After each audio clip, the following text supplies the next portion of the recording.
Welcome back, ladies and gentlemen, to part 7 of Let's Play Europa Universalis for Rights of Man, As England, in the last part, we're starting to discover, explore. We're starting to explore. Greenland, so we've actually found Greenland now, which is very nice.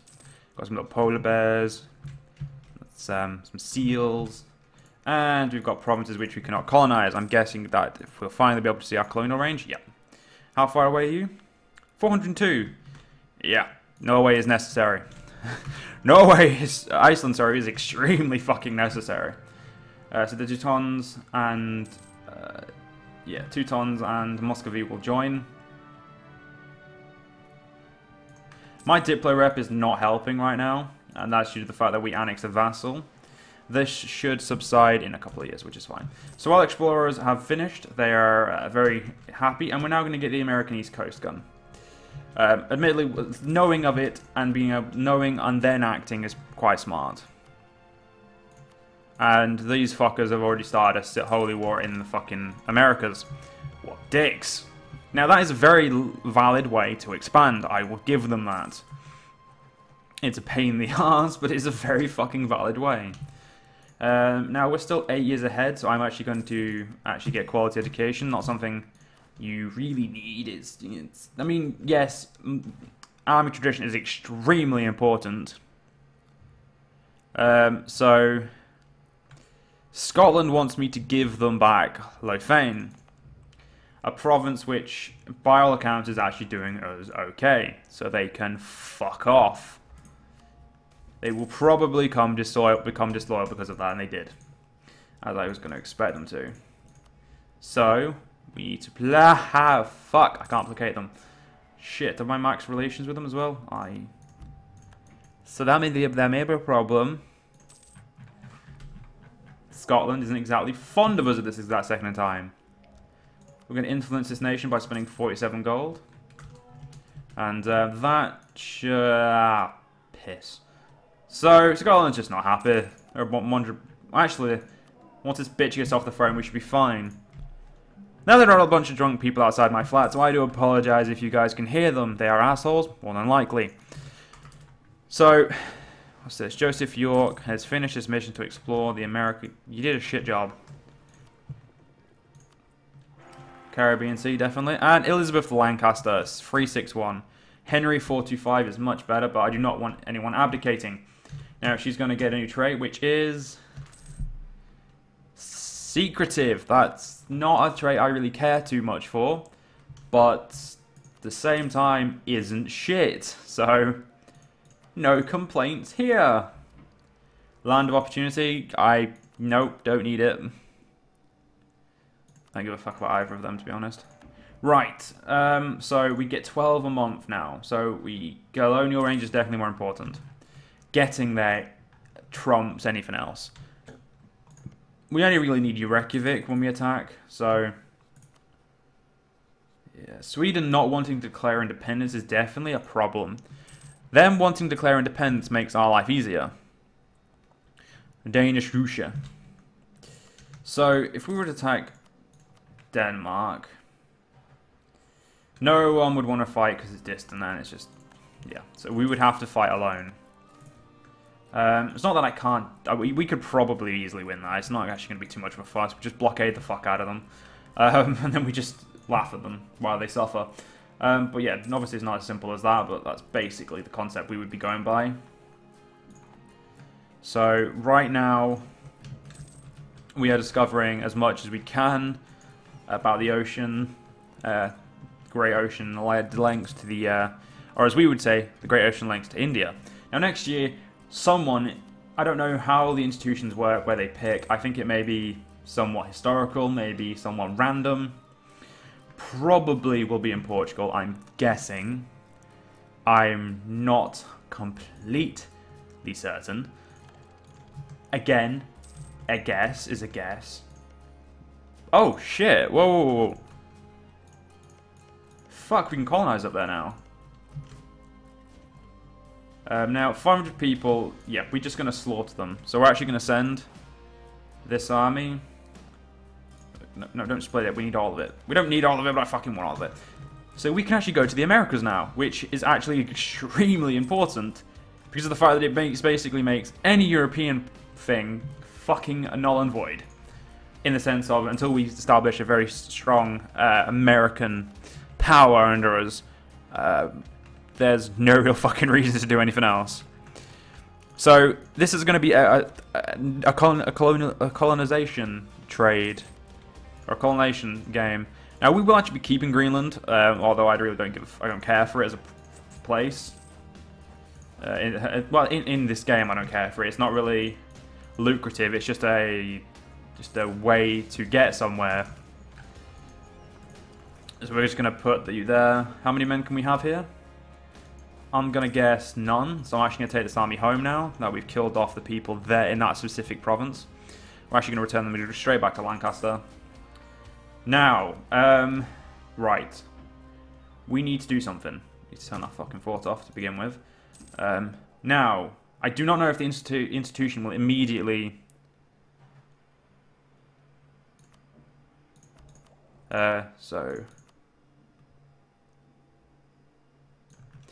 So actually, I'm going to quickly go on the institution map mode because I would like to know who is going to hopefully not get. I would like to get this first. Oh, for fuck's sake! Right there we go. That's the map mode I want, and then we click on here. So Milan is the birthplace of the Renaissance, and yep, Portugal is the birthplace of colonialism, because of fucking course they are. That actually makes so much sense. It's not actually something. It just annoys you because of the fact that it's far away from me, and it's gonna take a while to even get here. There's no instant embrace. Yeah, so we need to be embraced in at least 10% of our autonomy before we can buy out. And all it is provincial trade power, so it's not actually something that can physically help me. Like the colonists per year we're going to get soon in the Land of Opportunity will. That's actually going to be really fucking strong. That's an extra 20 people on top of the 30 we already get a year. Not including the random 16% chance we currently have to gain, I believe it's 30 settlers at once. So this settlement should grow pretty fucking quickly. Then Westerbraden, that will grow. And we will actually start getting into Canada pretty swiftly. And that is what we're going to focus on. Canada is going to be our staple growth. In England, we're not really going to be fucking around too much. We're going to be taking over Ireland, probably taking over Iceland just to the fact that I do not want anyone else getting colonies over here. We will fight France and America. That's fine with me. I actually want some competition in the Americas. Portugal will probably stick with Mexico. It's going to be Castile or Spain who are going to be our main competitors in the south of America, in France, in Central America. So, or Central North America. Ayer is a zealot. That is actually really good. Having him is going to be something we would like to do. We would need if we decided to take over a shit tons of people. And turning this into a city just makes it a tiny bit better, so we're actually going to accept that for the mission. We're going to lose 20 Diplo, just the fact that I don't want Austria getting pissy at me. That's 2 months of Diplo, that's not a problem. That's less than 2 months. That's like a month and a half around. A month and a half, not a month and a half. I'm not fucking Northern British, god damn it. So this settlement, as you can see, it's already grown from 65 to 115. It's growing rapidly. We can keep an eye on the colonist tab here. I'm actually going to turn off... no, actually, I'm going to keep all of those on. I like this. It just gets a bit too big after a while. The first army. So we're actually going to need to send a contingent to our holdings in Americas. So we're going to need to build a standardized army, and then we're going to need to build a standardized colonial army to effectively run all 3 of the zones at once. Now, we've got the global citizen increase. We've also got a local tax modifier, which is actually going to increase our income exponentially, making us able to. This is basically what you do. You just start rolling the money in, and it's something I would recommend heavily. Just continue buffing your income. You do not, as England, you can stick just to the British states, a bit of France that you own, maybe Brittany. Brittany is definitely worth taking. So is quite a bit of the bits of Burgundy and the bits of the English trade node, or English Channel trade node, and basically just America, and you can be pretty fucking powerful. But you've got to build it right, which is something I'm going to try and help you guys do. We just took a loan, but it's unfortunate, but it's not going to be too much to pay back. It's only because of the fact that too many events with money, and due to the fact that we spent our money on buildings, all came at once. So it's nothing too problematic. Now this is one of those fucking things. So we could either lose 200 ducats and get another loan. Oh no, we won't get another loan. And increase the free trade, which gives us trade efficiency. Oh yeah, fuck it, just give us the trade efficiency. Trade efficiency will help me build this money. We're getting 11 gold a month. I can put up with it. It's not something I am fussed about. It looks like our ally is getting destroyed over there, which yeah doesn't really fuss me. I'm not one of those people who gets too upset about our allies getting murdered unless they were specifically going to help me for something, or I had planned them to help me. Now, this map mode does not seem to help, it just seems to show. So it looks like we have to go into the technology and institution map mode and then click specifically on colonialism before we even see. So yeah, Portugal's going to embrace it, then Castile, then probably France, and then me. Due to the fact that the way it spreads. It may spread overseas from here to here, or like from here to here.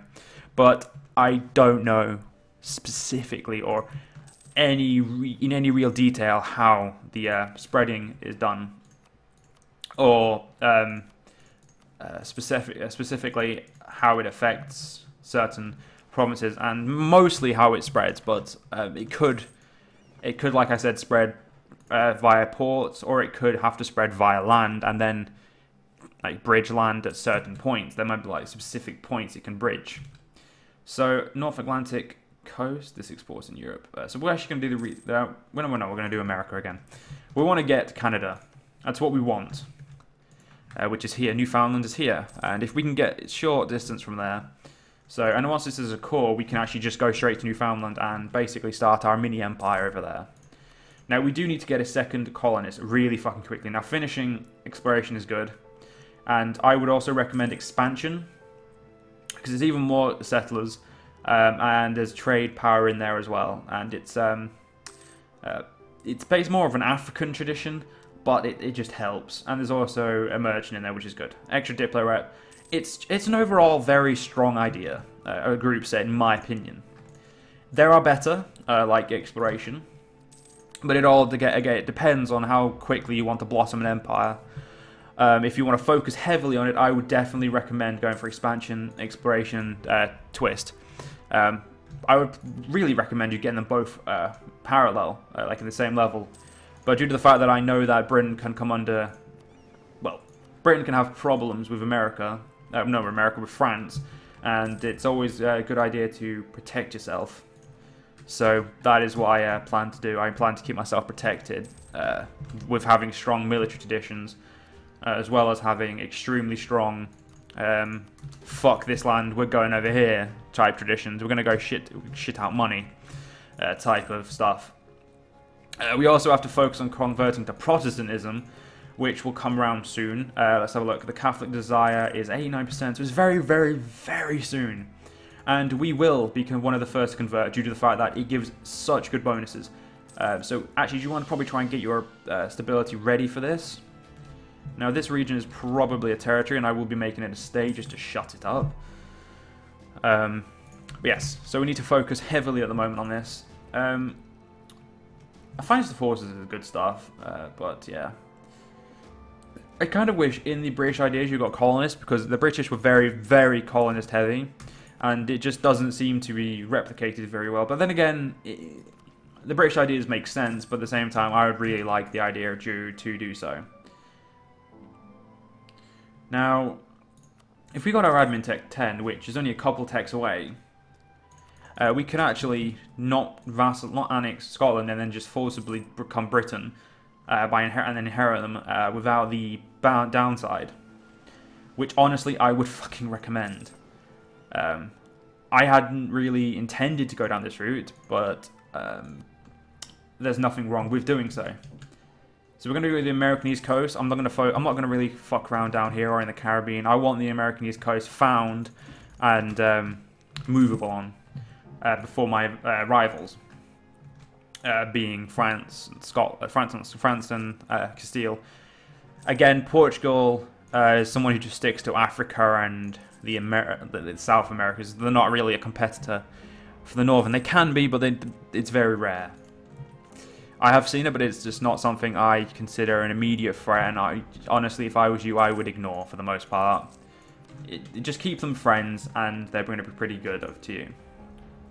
Now, we're getting quite behind on Diplotech, so I'm actually going to bite the bullet on this one, and push for docks, rather than... Actually, no, we're very close to the second colonist, and the second colonist will allow such a quick growth in the Americas that it's actually probably a bit more important. Now, there's also one thing to notice that to talk about is the the Colonial States map mode. Now, we're going to be making Colonial Canada, and we're going to be trying to keep them specifically to borders that is Canada. Because if we don't, they're a fucking pain. And the borders look fucking ugly. That's the bigger problem, actually. And I think if we can vassalize Ireland peacefully, which we can, actually, and I'm going to do, because of the fact that it'll save so much time. And we actually just got a Prince Consort who is of Ulsteren descent, or Irish. We can actually abdicate. Oh no, we can disinherit our son. Or brother, sorry. I don't know why we do that. He's a 4-2-5. He's not the best in the skills we need, but he's good. So there is no reason to disinherit him. Hopefully, like Elizabeth, like her father, gains the settler trait, expansionistic trait, so we can, well, focus extremely heavily on that. Now, what I'm actually going to do is I'm going to offer these assholes military access, which will push them up to enough relations to just vassalize them outright. Can we placate? We can placate the Scottish, so we're going to placate the Scottish. Not that we need to, just for the fact that I'm going to vassalize someone else, and Scotland might want to get pissy about it. There we go, we now have 2 vassals, and we're actually going to tell you to go supportive. So let's go to the thing moment. How much money does Ulster make? They make 0.52. Pretty fucking useless. But it saves attacking them. And, I mean, not attacking them is so much easier than wasting your time and effort attacking them. So, that's just something to think about. Now we're going to go back to working on our manpower now. Again, focus on 500 plus to begin with, and then just build the rest later. 500 plus purely because the other ones still are very effective. It's just a way to save yourself some good amount of money. There we go. So we've wasted all our money. Well, not wasted, we've used all our money. What is this? Oh shit, we haven't paid off our Relonia, which we need to pay off. The Justice of Peace. No, I'd rather get instability, thank you. Setting in that pretty much gets us perfectly ready for embracing of a new religion, which will take us down 5 stability, which is a very heavy price to pay. And actually, I didn't realize the loan had come and gone that quickly, which means we have been put up a little bit more inflation, which is not high enough to justify getting rid of. So that's problematic, but we will deal with it. Now, we are going to want to do you have a claim on? You do. And this region isn't actually, they're not actually too fussed with me, which means we can actively, there, we're paying for reinforcements, so that's not a problem. We can actively destroy them and give them to Ulster, bolstering Ulster, and securing the entirety of the British Isles under our control. Now, once we take the northern aspects of Canada, or land of Canada, Greenland, Denmark is going to have, as they're Denmark now, going to have quite a hard problem getting into America. We want this. Mostly because they don't go for exploration first, they go for it second. And then fourth. Whereas Castile goes for exploration and expansion pretty rapidly. Which can cause big fucking problems. That we don't fucking need. Now, we are going to try and get the Scythe. The extra colonist, yes, we're going to get him straight away. Okay, and we're going to go colonize there. We're actually going to get this army, attach it, to this army, and we're going to go bring it straight to America. Explorers are ready, so we're going to do the American East Coast and basically discover the entirety of all this. Now, as you can see, there are tribes down here which are going to take out. Taking out tribes, as smart as it can be, it can cause a lot of problems as well. Now, I wouldn't recommend unless you actively want to police the area yourself. But we will leave that for the next part, ladies and gentlemen. I hope you guys have enjoyed, and I'll see you guys in the next part. See you guys then.